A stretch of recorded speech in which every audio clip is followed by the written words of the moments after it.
this exercise. And then we form groups, and I purposely form the group in terms of their diversity. So men and women, older and younger, different nationality and the race and all that, just mix them up to let them experience the difficulty working in a diverse team. So that was the purpose, and I tell them that.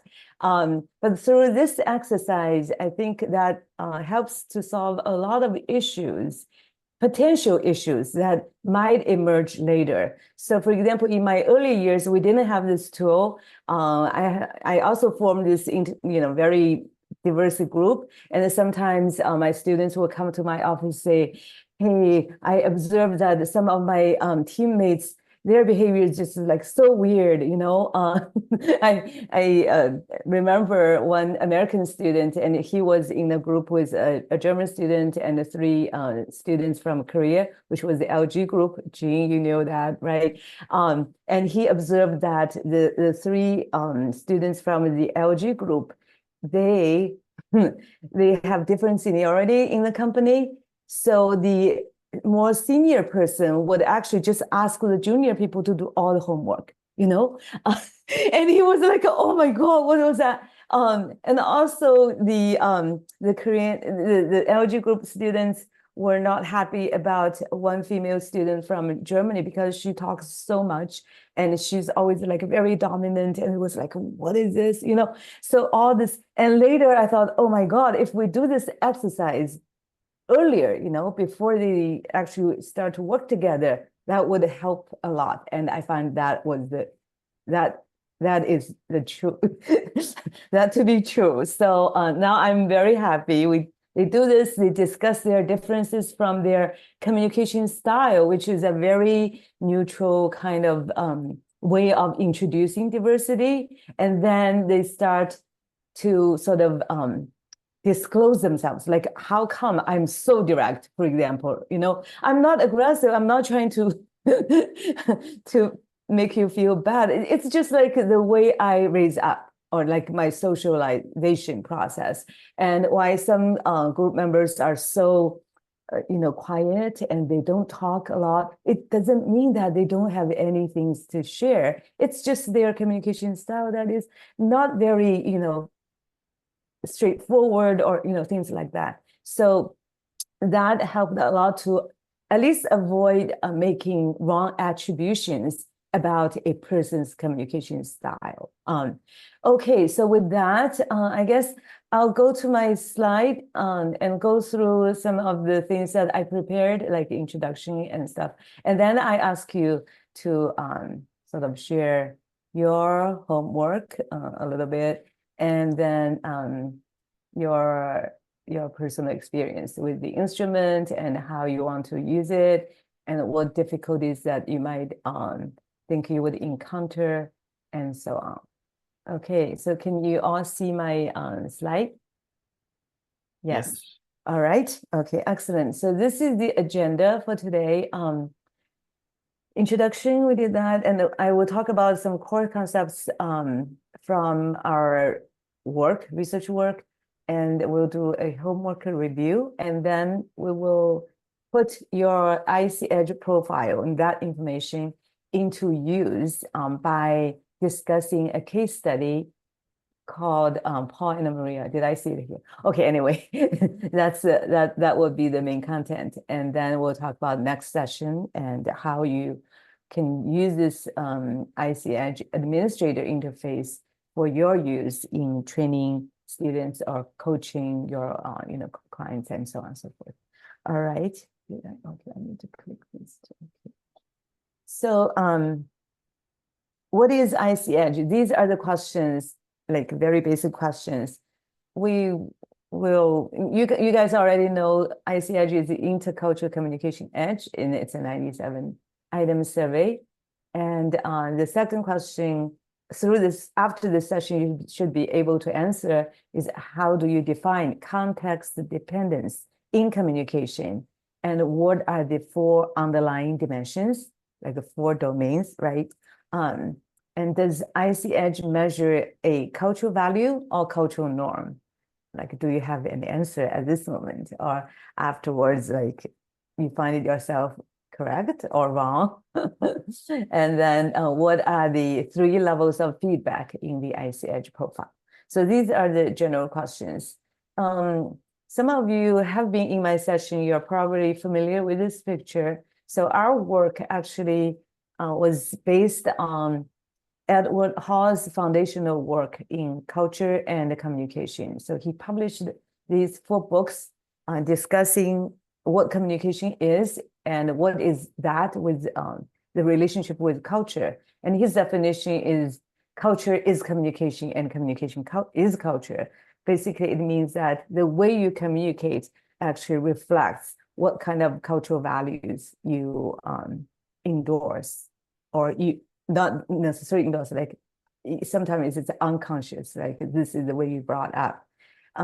So based on his foundational work, we first define the context of communication, or context dependence is the unspoken, unformulated, unexplicit rules governing how information is handled and how people interact and relate. This is basically, it means what we talk about here is not about the content of communication, but how you communicate, the communication style. And this is called context of communication. Okay, so this quote, I'm not going to read it. It's basically pretty simple and easy to understand.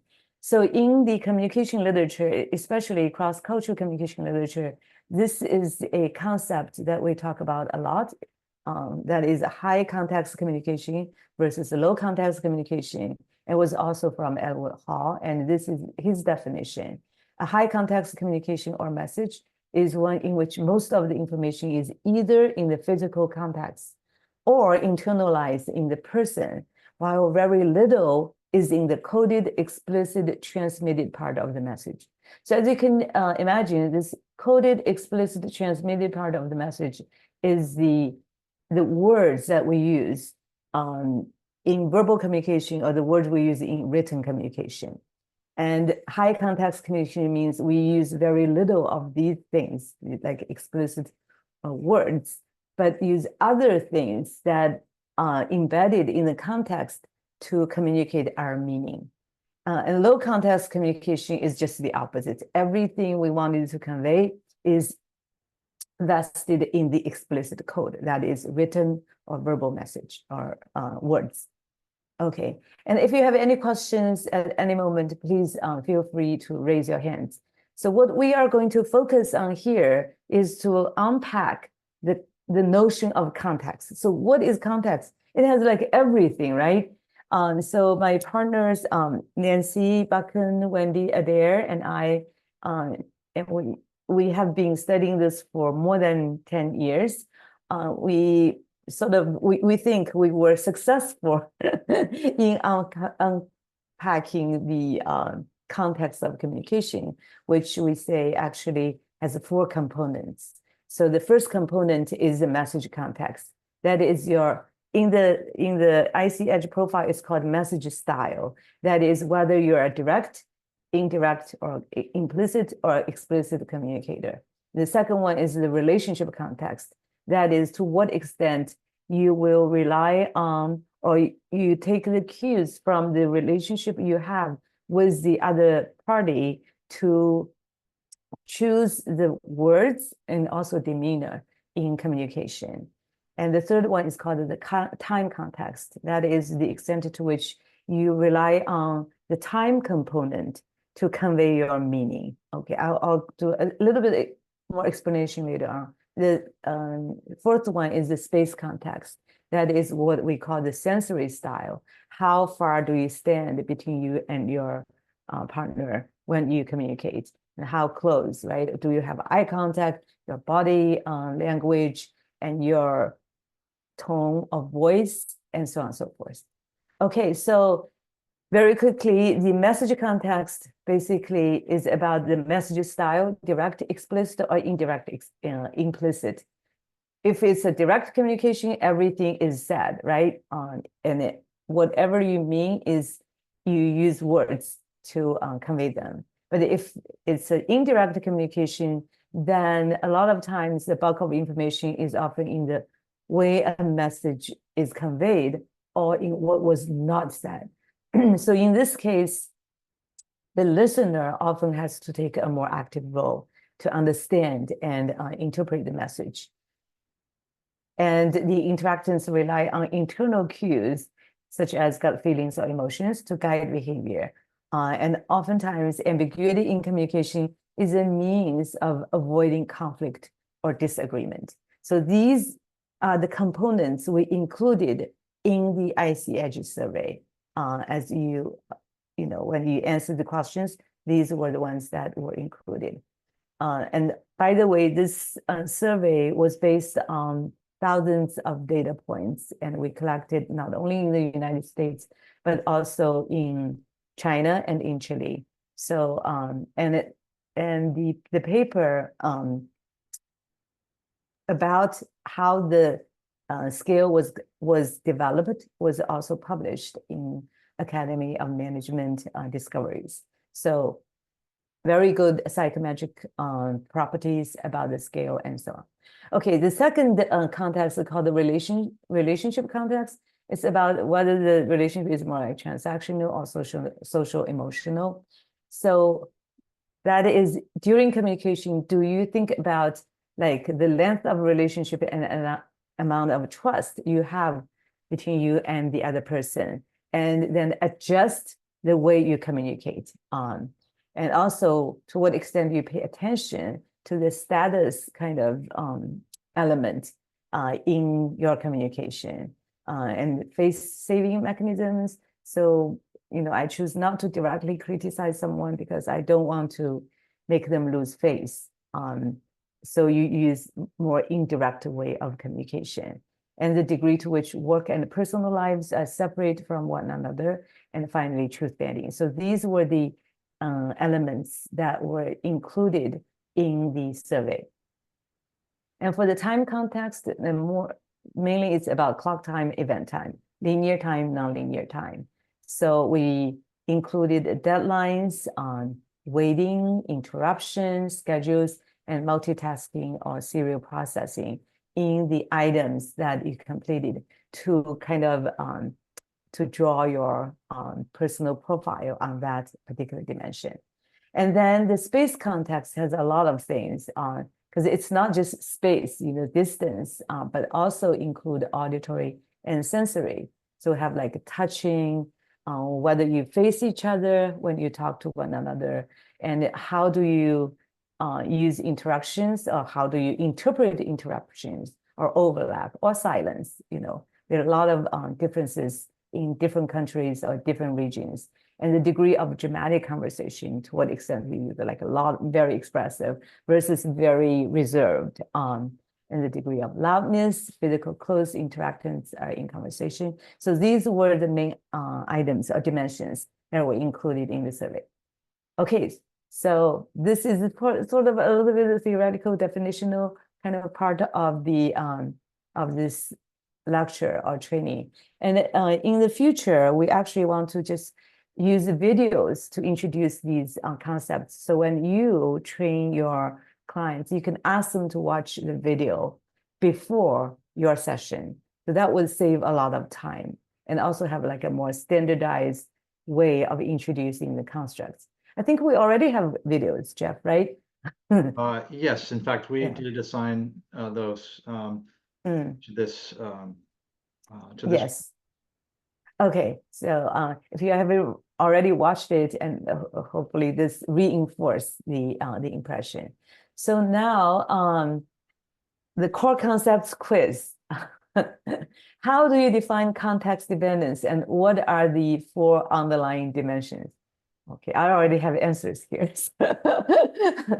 Okay, so this is the degree to which one relies on and attends to information in the message, relationship, space, and time context surrounding a verbal message. So that is how we define it. And does icEdge measure a cultural value or cultural norm? Definitely not value, right? We do not talk about individualism, collectivism, power distance, and all that.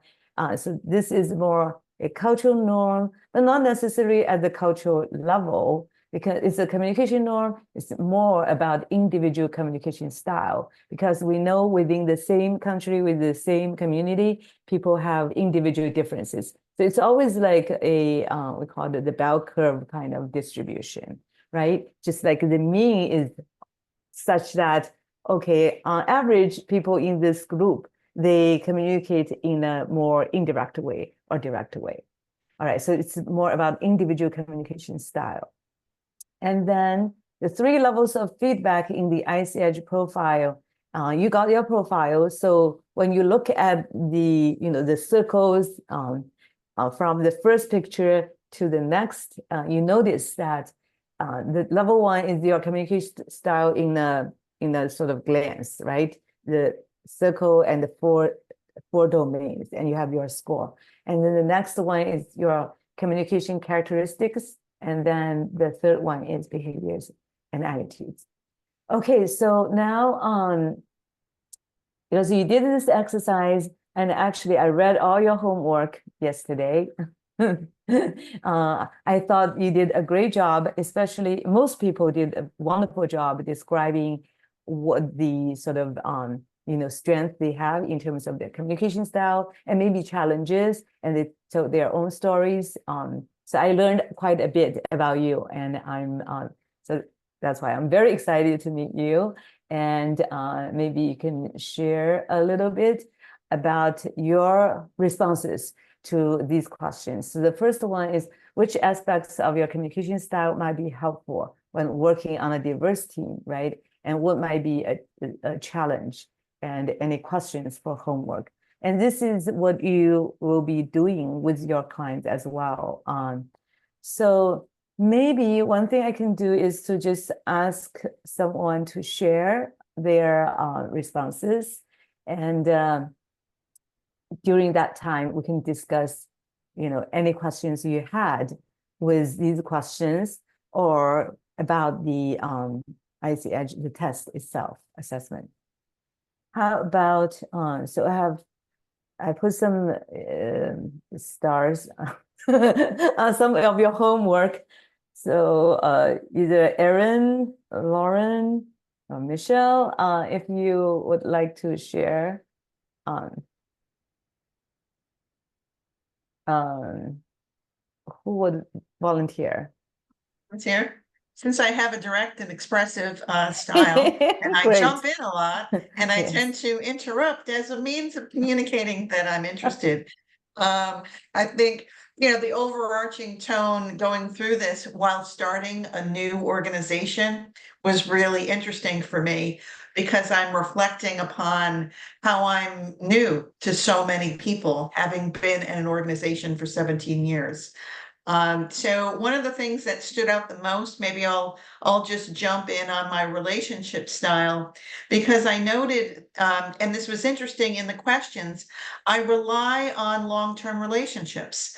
I tend to lean towards people that I know really well and go towards a small network. But at a new university, everyone's new. And so I have to trust, and I have to, be aware of that. I was talking to my program leader, Patty, and I said, Patty, after going through this, I think I've decided we're going to be friends for 10 years or more. This just happens to be year 1, and good perspective. Exactly, and clicking. The other thing I want to reflect on is the fact that my mom was just still is very emotional, very connected with people. But my dad literally was a drill sergeant, direct communication style, 5 kids. So with 7 people at the dinner table, you had to jump in. and that's a style that when I worked in business, served me well, sort of a male dominated, very direct culture that I was in. And then when I started teaching it, there was quite a change. So I've had a few of these moments in my career already where I've needed to adjust to different styles, because there were different fields as well as different organizations. So I thank you for this experience. I think it was great. And I'm continuing to reflect on all of these things as I'm meeting new people and going to a lot of sessions across the university. That's wonderful. So, Michelle, the reflection was great because she was talking about in her old job, that the things that were advantages to her now in the new job, it was just like so hard. And also now I think your work is more hybrid. You do not really meet people like in person. And how do you build a new network? That's also really a challenge. Yeah. When you build rapport with someone in person, and then you're talking online, you just pick up where you left off. But it takes, I think it's more intentional listening when you're meeting someone for the first time in hybrid situations. And I've met most of my colleagues online. In a couple of weeks, I'm going to meet a whole lot of people in person. So it'll be interesting to see how the impressions from online match the in person. Or transfer.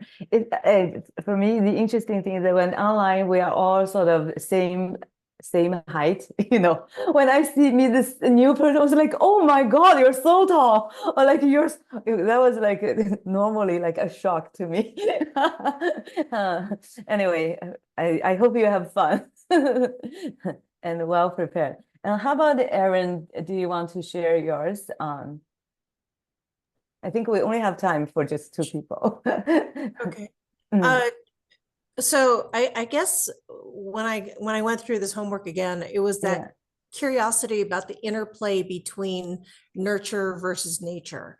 So it's like, is this inherent within me, or is this something that I learned because I live in a very dominant white culture? So one of the questions, or one of the things that I thought was interesting, was I have a high context interpretation style. And I think that allows me to read the room. Oftentimes, again, that's that nature or nurture. If I had grown up maybe in a place where I was the dominant culture, would I have to have that ability to read the room to be safe, for safety reasons? But at the same time, it allows me to be more intuitive as a coach. And the place that I get stuck though too is that I see a lot in a room. There's a lot happening, and so I get a little lost because I can feel, I don't have to hear the words. I can feel people's emotions, or I don't know what's going on. I can't really name it. I just know they're emoting something. You're super sensitive to these cues, right? That's why you see so much, and sometimes it might be a bit overwhelming, and you need to make sense of what is this and what is that. Very interesting.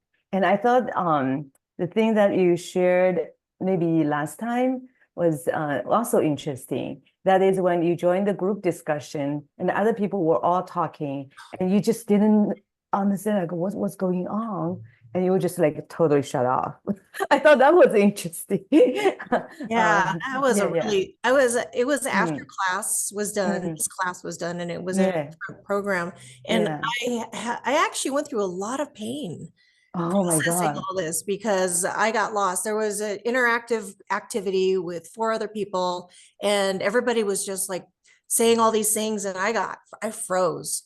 Because I'm like, I don't get it. I think I'm remedial in this area. And then I felt like I didn't belong.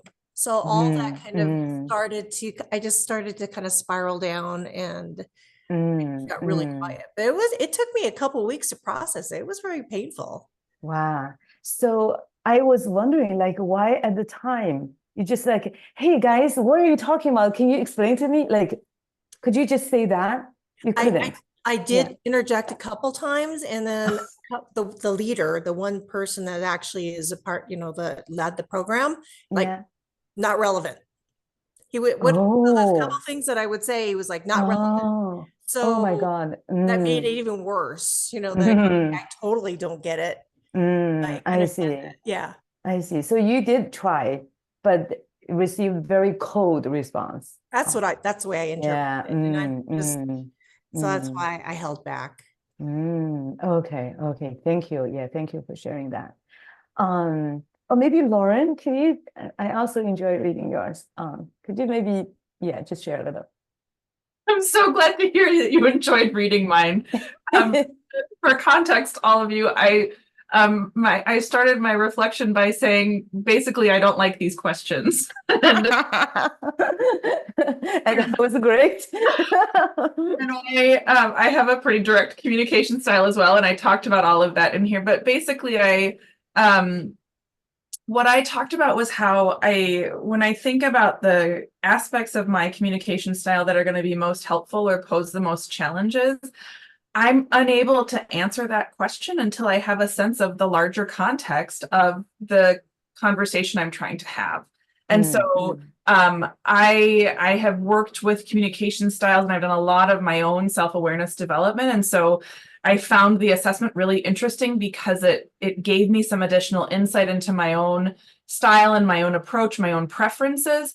And in trying to think about what's going to be useful to me or more challenging for me, I don't know until I am in the situation and I start to read. Thanks, Paul. I start to read what's happening around me. And then I engaged in a conversation of how, depending on xiao-ping, your communication style or Jeff's communication style, they might find my responses incredibly frustrating or overly direct or whatever it may be. But if they appreciate then that's great. I also talked about how, and I think xiao-ping, you alluded to this earlier in a previous comment, that my direct and somewhat confrontational style is often comes out of my passion for the conversation that's being had, and I really enjoy engaging in critical dialogue around these things, and I appreciate when there is disagreement, because that's when I learn. And so I talked a little bit about that within mine as well, but ultimately I started by saying I struggle with these questions and here's why. And I also so she was extremely honest, but then she also said, I love these questions because it helped me to reflect on, how do I actually maybe adjust my style depending on the context. She was really great. Okay, so due to time constraints, so I will continue to share my slides. Okay, let's see. All right. Yes. So we did this part. Okay, let me see. Xiao-ping, can I ask a question? Yeah, Leanne, yes. Can you, in the last slide, the definition of the slide before this one, the definition for context dependence was surrounding the verbal message. Yes. I wonder if, like in written communication, if, for example, in emails, I use lots of emojis or talk about the relationship, and will that apply too? So maybe not just the verbal. Yeah, I guess like implicitly, when we talk about communication here, we talk about like we have a conversation type of communication, but written communication, I guess if you also pay attention to these contexts, like whether you provide that context surrounding your written message, that would be also relevant, like you create that context. Yeah. So yeah, so some of the writers, I think they are really, really good at doing that. They just describe, the room and how the furniture is placed and how the light is coming in. And just like, then you feel, you are in that context. Then they talk about how these two people talk or behave and so on and so forth. I guess, but in that case, like everything needs to be in written message, right? I mean, like the relationship you have with the person in the scene, and the space, how the space is utilized, is designed. So everything will be written out. Otherwise, people won't get it. Yeah. Right, because it applies to like today's communication, like or your WhatsApp communication. What's that? Sometimes you can attach a photo. Yeah. Also use emojis, and so those are all like we just need to decode around these dimensions. Yes. So like emojis will be in the space context, right? A photo, depending on what photo is, mostly photo shows like your facial expressions or like how you like hug and all that. That's also belongs to this category. Because in online communication, actually what's lacking the most is the space context, right? We only see our face, this little box. So if you use these things, it helps. Especially emojis. I like emojis. Thank you. Okay, very good. So next we will talk about how to put your profile into actual use. And basically the main idea is that, okay, first, once we understand our own communication style, that's not enough, right? Communication is always interpersonal, like between you and another person. So we need to also see how our communication style like fits the context and fits the person that you are having a dialogue with. So let's put it into use. And we use this short video to explain. So when you watch the video, you need to think about these questions. It's between Paul and Maria. What differences do you notice between Paul and Maria? Yeah, woman, man. in the office. Okay, what the similarities do you notice? And then where is context communicating in terms of the message, relationship, time, and space? And then what might you predict about their communication effectiveness when working together? Okay, so we have this video here, but when I do the video, I need to quit here, right, Jeff? Yeah, there's it will tell. I think you have to click like I click first. Yeah, you might have to click shift something. Okay, so when I click, can you see it? I can see the picture. So if I click now, let's see if you can see. Can you see? Do you have a second screen? It's moving on my screen, but it's not on your screen, I guess. Right. Sometimes if you have a second screen, it will. Yes. Let me see. Okay, another screen. This would be the one. This would be the one. Yeah. Okay, let me try. Now, can you see a new screen now? Yes. Okay, now let me play. Can you see? Yes. You turn up your volume.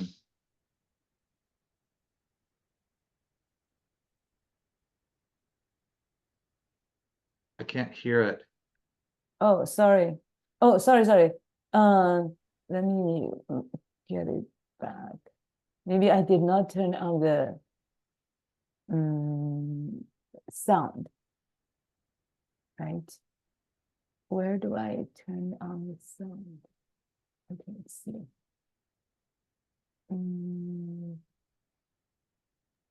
You might need to reshare. When you share a screen, the pop-up has a little checkoff box for share the sound. Okay, yeah. Be my advice. Share, where is the sound, please? Share sound. Okay, got it. All right, let me try again. Can you hear? Thank you. Perfect. What could Maria possibly be doing? I just saw her 30 minutes ago.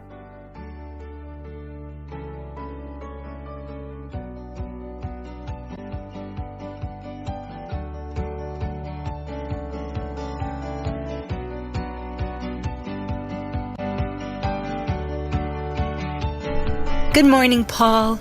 I heard you take your coffee black. Thank you. Please take a seat.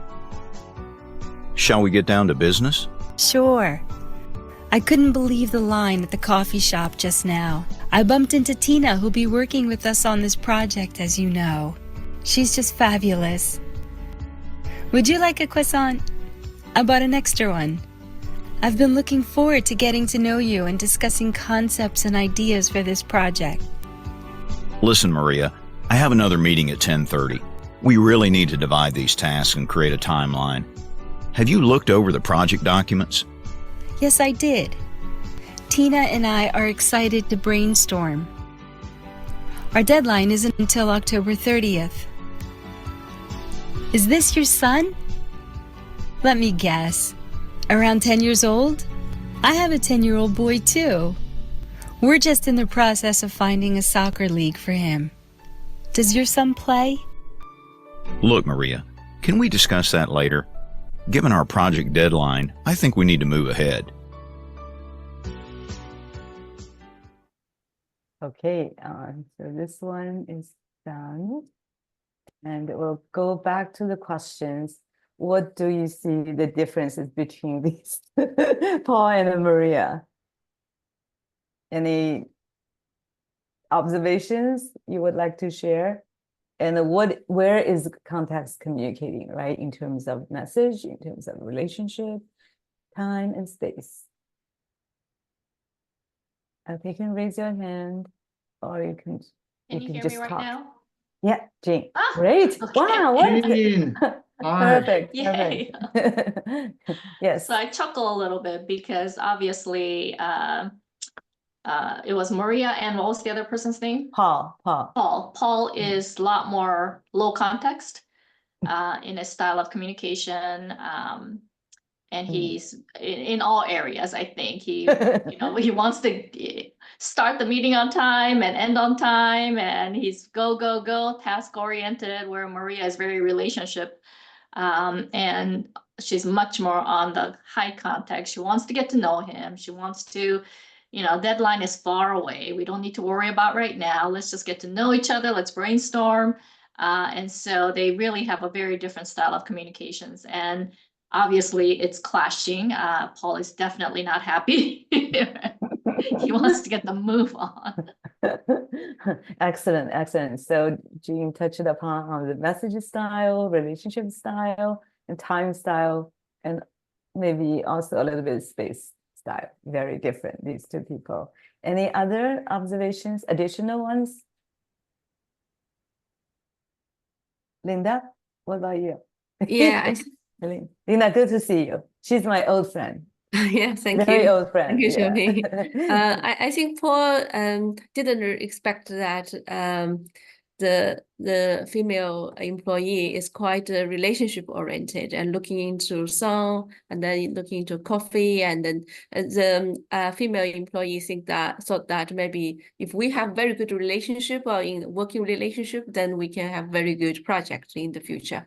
So the priorities might be different, and then the emphasis will be different. So for female employee, maybe she thought that once we settle down with it, we trust each other, then the problem will be not there, and we will definitely accomplish it successfully. Yeah. Very good. So obviously she values relationship a lot more than just like the task at this moment. Yeah. Very good. Other things that you noticed?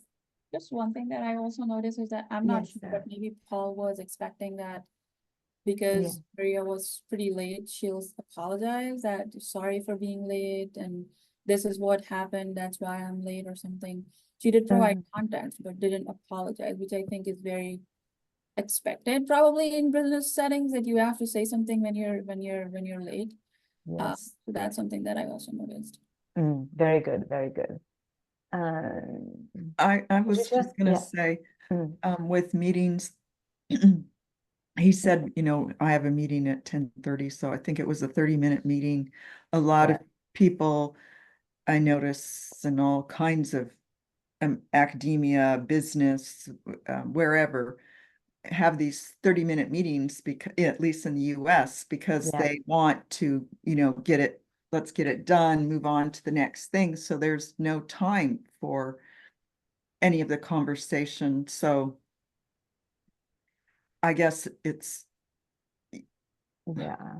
using this tool would open up the conversation to show people that, well, maybe 30-minute meetings aren't always the best. I don't know. I'm just curious. I'm wondering how that fits with her style, which doesn't necessarily fit the communication style of business, I guess. Yes, perfect. In the US. Yeah, in the US. That's perfect segue to our analysis on their communication style differences in terms of their icEdge results. Right. Yes.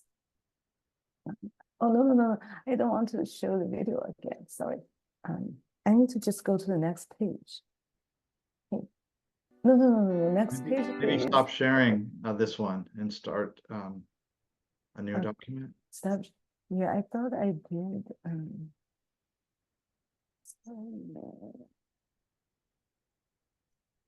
Okay, let me start from here.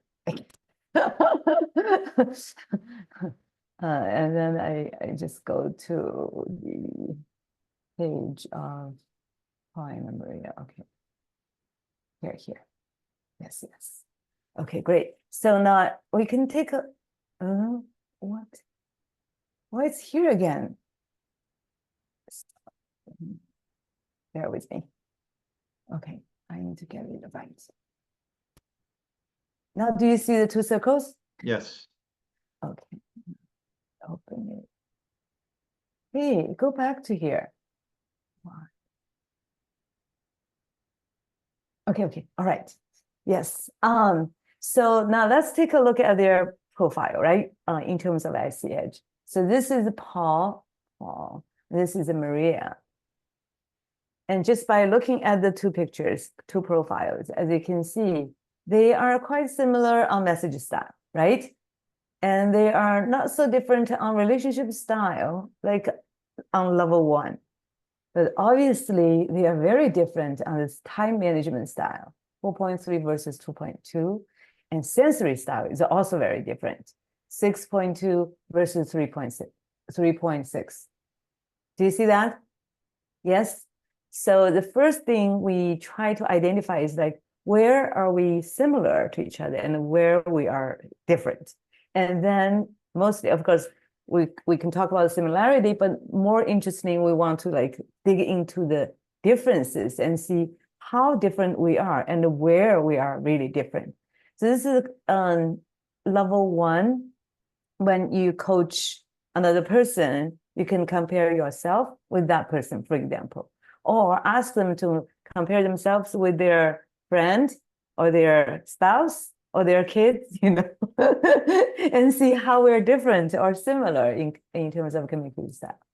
Okay, so in comparison, they're volatile. So I have some kind of summary here, right? For the first level, which is Paul and Maria are most different in sensory style and time management style. All right, so we'll dig into, for example, now we look at the time management style, because that was the most salient one, that they're different.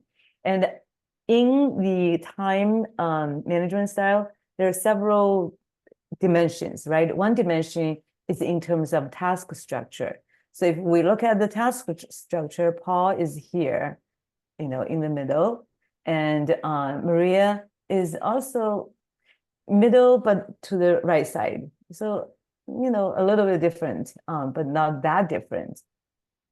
So we have like a definition here. This is a feedback sheet when you talk to your students.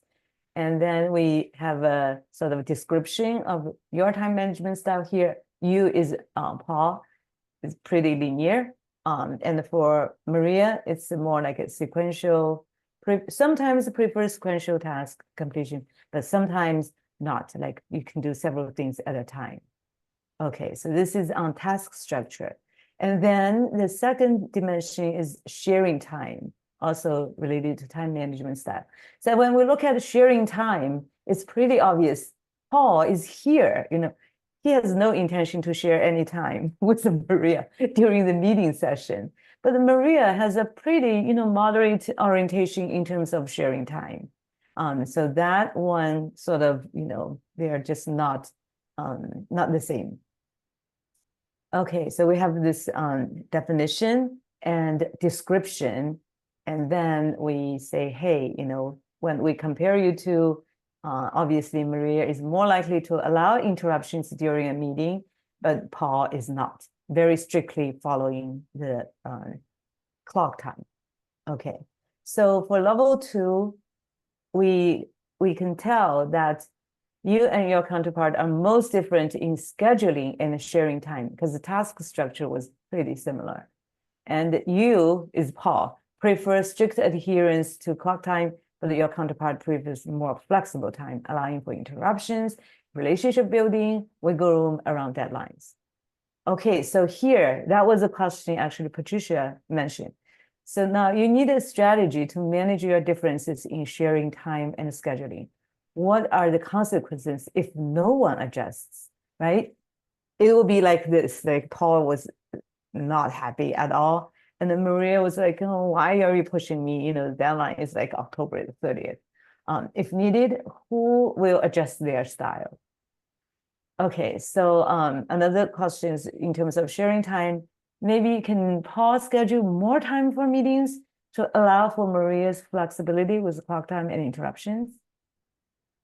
That could be one solution, right? So instead of like a 30-minute meeting, let's do 45 minutes or maybe 40 minutes. And the first 10 minutes, we, sort of a bit socialize, sharing our personal family members and so on and so forth. Then after this 10 minutes, let's dig into business. That could be like one way to sort of resolve this communication style differences. All right, or you can come up with more ideas. Okay, so, but we need to look even deeper into the level 3 differences.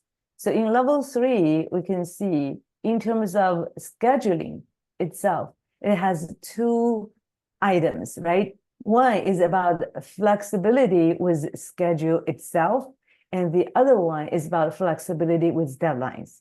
So for Paul, both are, yes, definitely, it's all on like very left side, which is I have no flexibility with schedules and I have no flexibility with deadlines. If we do something, we have a clear schedule and we'll follow the schedule, right? That is the meaning. And for Maria, as you can see, interestingly, her mean was here, but the mean was composed of these 2 items. The first one, flexible with the schedules. Yes, Maria scored very high, but on deadlines, she's not. So in terms of pay attention to deadline, they are both the same, but it's just like how to get this deadline, how to schedule our activities toward the deadline. They have a huge difference. You see that? Yes? Okay, so maybe here I want to provide an example. Many people in the US have been, used to the time management style. Like we have schedules and we are very linear in terms of like the things we need to do like this week, next week, right? Then we get to the near deadline, we get everything done. And many of my MBA students, when they form groups, we have many like product manager, like at Microsoft, for example, they are in our MBA program. So they have this like a small sort of software to organize all the team activities so that they can do one thing at a time and along the deadline, make a good progress. Then at the end, everything is done, right? And that fits this style so well, like so organized and so just orderly. But for this person, they just feel, okay, this is too strict, we should have some flexibility in maybe week 1, we do a little bit of this week, or maybe we don't need to worry about like the strict like a progress report, week 1, week 2, week 3, just like, we have some idea what's going on, but at the end, we definitely deliver the product. And these 2 different styles will clash. People here, they will feel extremely uncomfortable about these people's style of time management. And they, the same way, they are uncomfortable about this time management style. So how do they reconcile? That would be an important question, right? Okay. So we have descriptions about the flexibility with schedule, talk about Paul and Maria, and our recommendation. So in our feedback, we give each person, right, based on your style, some kind of recommendations. When you work with someone who is very different from your style, how would what we would suggest you do? So here we say, hey, when working with people who do not pay strict attention to deadlines, you probably should openly discuss your different deadline management preferences first. Now we see we are so different. How do we reconcile? And how do we maybe even take advantage of these differences? It will serve you well to create timelines that allow flexibility and also independent workflows, so that you aren't waiting for a more event time oriented counterpart. So first of all is the awareness of our differences. And then you talk about a strategy to reconcile these differences. So both of you feel comfortable about each other's different style in terms of time management. Any questions here?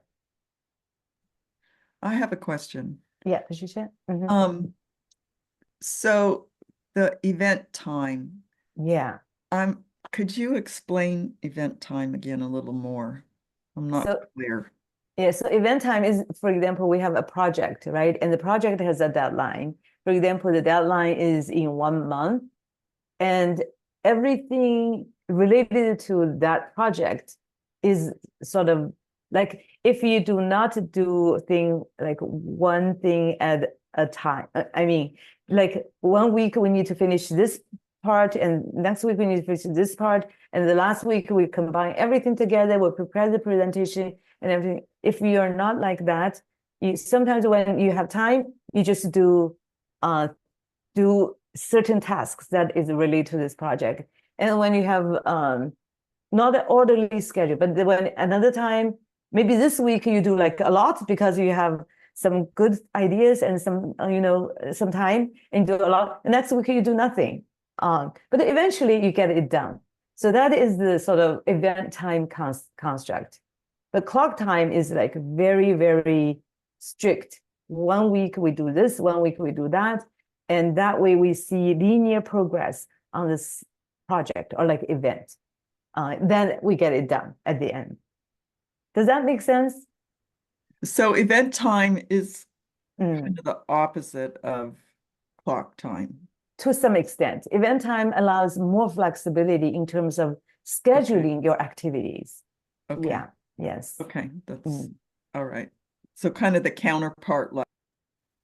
That's right. So in our literature, we sort of post them at the two ends.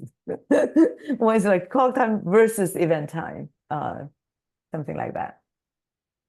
Okay. So does that help?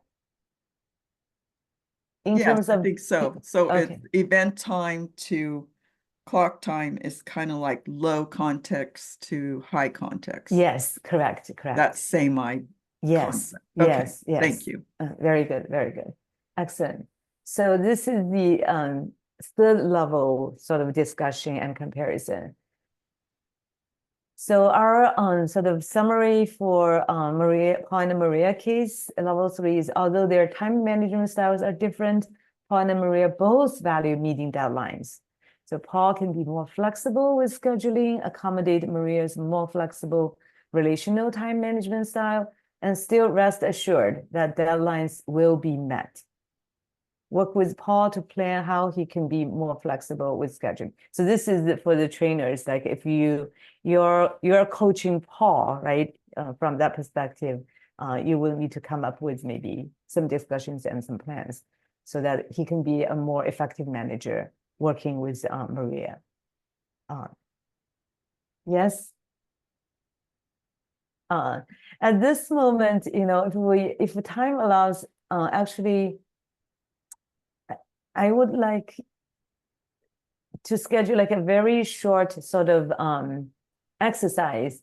That is, Jeff, can we just like randomly put two people in our class together, like you create all these like rooms, two people, and they can compare their communication style in terms of level 1, right?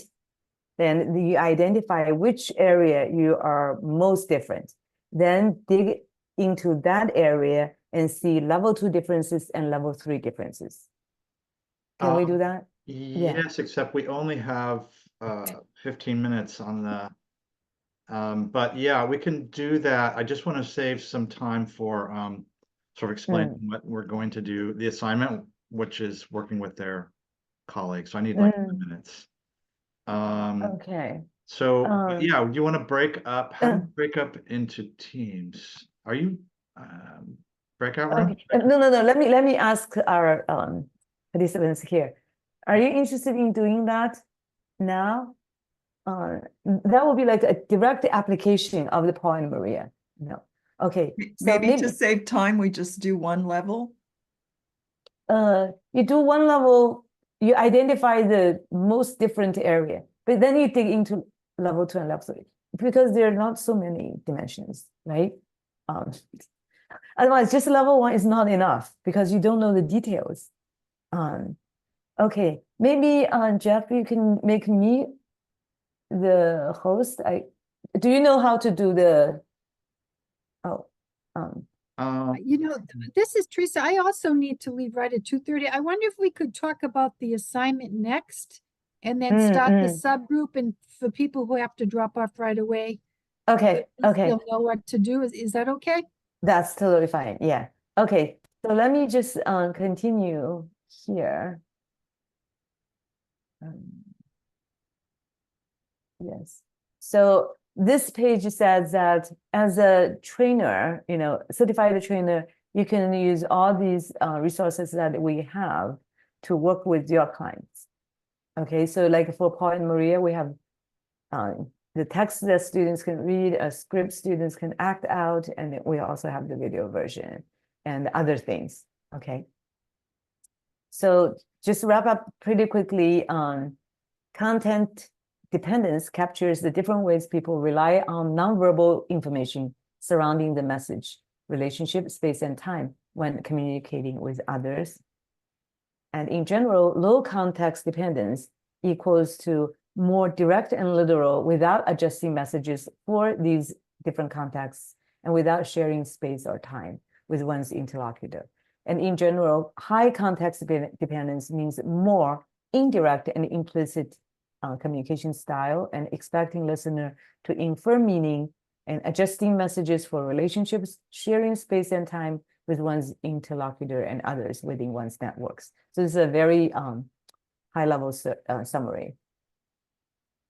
And in terms of feedback, we have 3 levels, right? Just we showed, and you can use, and then you can decide to do all these things. So you have your flexibility, like what components to emphasize for your students, clients, employees, and how to interpret points of similarity and differences, and recommendations and coaching for success augmented with your own expertise, and use our sample cases as your own, or your own cases to illustrate the differences, similarities, and concepts, and so on. All right, so next will be our the homework that Jeff, you want to talk about? Sure. Yes. So I am, after this session, I'm going to send you some instructions that you can forward to a friend or colleague. Don't try to schedule time with your CEO or someone who is very busy. So it works well with just someone you know in your home, and ask them to take the survey, and then just practice sort of debriefing them on their results. I will send you the instructions on you know what you send to them, how they get registered, and I will set you up also as an administrator, where you can look at their results, and you can look at their results compared to others who've taken the survey in this group and other people's colleagues and family members. Yeah, so then you write on your reflection, for your debriefing experience with either your friend, colleague, or family member. Yeah, exactly. These Go ahead. questions. Yes. Yeah. It's easier for me to this. Yeah. So explain in detail one aspect of the profile that you explored in depth. For example, it's the time management style, or sensory style, or message style, or relationship style. And then how did you choose what to explore? What was the basis for you to choose that particular dimension? And what surprising and useful insights did your client find? And how were you as a trainer able to help them interpret this insight? And how did you help your client plan to apply their new knowledge when, okay, here we just, for example, like in China or working in their diverse team, or if they go to a different country. Now, the reason we put on China here is that we have a comparison group available on the website for you to compare. So we have this average profile of Chinese managers in our database, and we have that finding there. Okay, so your homework will be due on Monday, August 26th by 5 p.m. And some of you actually submit your homework a little bit late for the first homework. That also tells me something, right? Time conveys meaning. So if you finish early, I know, yeah, you're a great student. Great for this. Okay, anyway, you know what I mean, because that's how I tell my students, you know, how do I tell you're really interested in this class and you're serious? I can see like how many days you take to finish your homework. Okay, and prepare to share with the group, meaning the group here within us. So we probably will divide you into 3 or 4 groups, maybe 2 or 3 groups, depending on the size. And then you share your results with them. And Jeff will also prepare you with a group profile. So in that situation, it's not 2-person comparison, but a group situation. You have like 5 people, and you can see everyone's dot on this wheel, right? And you can identify things. Okay, so we also have some additional readings that is related to this work. So for example, I listed a few here. The new one is called Achieving Mutual Understanding Without Saying a Word, the conceptualization of Mo-Chi and its nomological network. So Mo-Chi is a Chinese context, a Chinese word, basically meaning that we do not need to talk to each other, but we understand each other perfectly. How nice, right? Okay, and we also have this foundational paper about this instrument. So we demonstrate all the reliabilities and psychometrical properties in this paper. And we have some book chapters that you can use for your students as well. Okay, so maybe Jeff, you want to talk? This is Teresa again. Can I just ask one quick question? Yes. Jeff, in the material you'll send us to prepare to do the session with our colleague or a friend, will there be information about how much we should share with them about the profile and whether they should watch a video or give them a presentation? Like just how much should we set up that? And if it's in the instructions, that's great. But I'm just wondering, how do we kind of set the context for the person who we'll be working with on this? Yeah, no, I appreciate that question. So what I'm going to be sending, I'm going to resend that there's a slide deck of like, I think it's 5 slides that have embedded videos on each domain. I'm going to resend that to you. That's something I suggest that you pass along to your the person you're going to debrief, because Great. it gives them a quick way of understanding all the concepts, so that you don't have to go through each one. You may want to reiterate those, but at least it gives them a really quick way of understanding what this is all about. I will also be sending you the slide deck from today, which someone asked about. You are more than welcome to use those. You can use the Paul and Maria video. We don't want to pin you down on how you should debrief, but we do want to provide, enable you with all the materials that you need.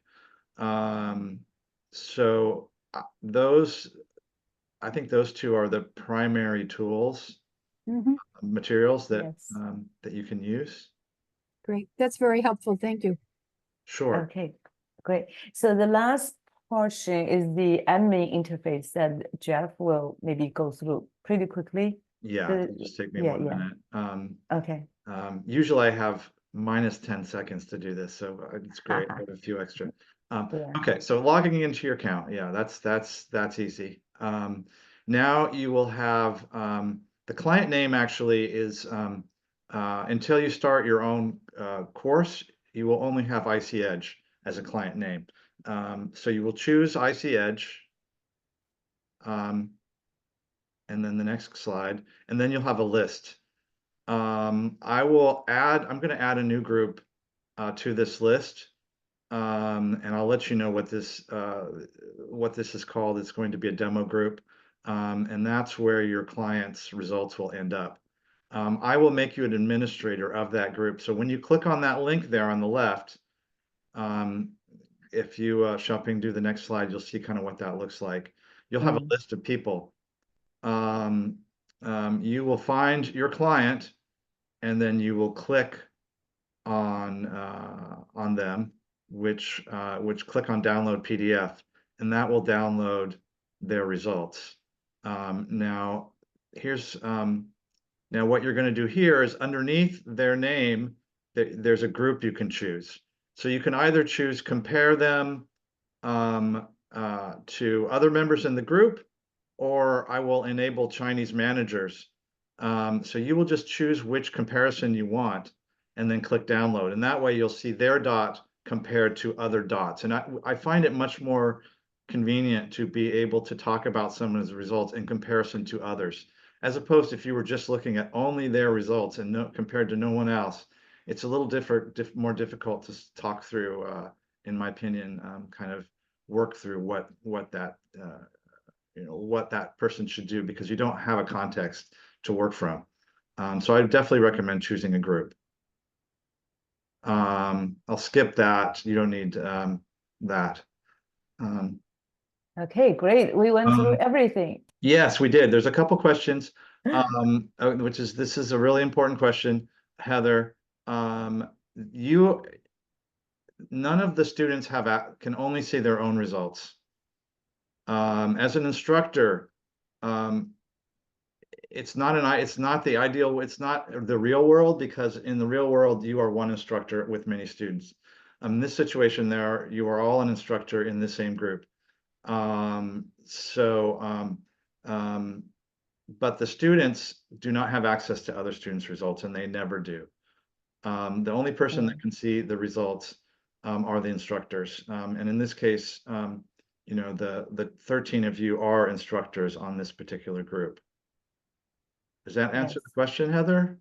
It does. And I'm just wondering if we need to inform the person that we choose to do the icEdge that there will be other people looking at their profile. Only you, not others. Or that their name is associated with it. So I would not encourage other people to look at other people's profiles. And so I would not tell your student that people will be looking at their profiles, because really no one's going to be looking at that but you. You can tell them that there are coaches that have access to their profile, but no one wants the extra work of having to click on your person's results. But certainly, yes, you can definitely let them know that other coaches are administrators of this particular group. Yeah, I appreciate that. I just know that some people are concerned about privacy, so I just want to address that. I appreciate that. And I think the other thing that we often start out this session, and I think a good thing to emphasize with your colleagues that they're in our tool, there is no good or bad or way to improve one's profile. You don't take the profile again and get better. There's no good or bad communication style. Everything is fine. It's just how to make your communication more effectively when you interact with a person who has a different style. That's all. Like increasing communication effectiveness. That's the goal. But yes, not to really like change it, like your style is bad, you need to change, not necessarily. Yeah, and I do appreciate the privacy concerns, Heather. So certainly that's something you can feel free to communicate. In a classroom situation, there would be no one else other than you. No, not necessarily, Jeff. So once they are in a group, and they will have a group profile. So people in the same group, they will see each other's communication style. Except that's it. That's they it. will not know who the other dots are. So you will see, for example, right. I can see myself compared to 14 people. I don't know which person any of those other 14 people are. I just know there's 14 dots on this chart. One of them, the only one that's marked is my own. Yeah. So unless the group, they are willing to actually share the private information. So in my MBA student group, we have 5 people. They actually identify each person's communication style and say, oh, we are so different. We are the 2 dots at the 2 ends. So it's their own choice. But you cannot really tell which dot is whose dot. You only know your dot, where it is located. Yeah. Okay, time is up. So we're not going to do this here, but you will be doing with your, friend, family member, or your colleague, right? After they take the assessment. And hope you guys have fun with that. It should be a lot of fun. And I would be happy to hear your sharing experience in our next session. I have a question. Yes. Yes. So you're going to provide the slides that have the different that explain icEdge, and it has videos that we can share with the individual.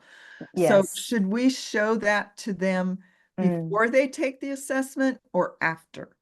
After. Okay. That would be more natural, like a no concept. Yeah. After. Thank you so much. Yeah, Great. Michelle. Thank you. Thanks, Hi, Emily. Leanne. So great to see you. Questions? Yeah. Let me know. Send me an email, or we can chat on Zoom. Yeah, Jeff is always very responsive, so he's the best. Yeah. Thank you, Jeff. Yeah, for everything. Xiao-ping, thank you for a great session. And thank you, Jean, for coming. Thank Yeah, you, we can talk more. Thank you, Linda. So good to see you. Are you back in England already? Yeah, back in Leeds. Thank you. Okay. Yeah, so good to have you. Yeah. Yeah. Okay. See you next time. Bye. Yes, Thank you. bye. Thank you, Xiao-ping. Bye. See you. You're welcome. All right. I'm gonna end the meeting, Xiao-ping. Thank you so much. Thank you. Sorry, everything on my calendar was just everything was wrong. Like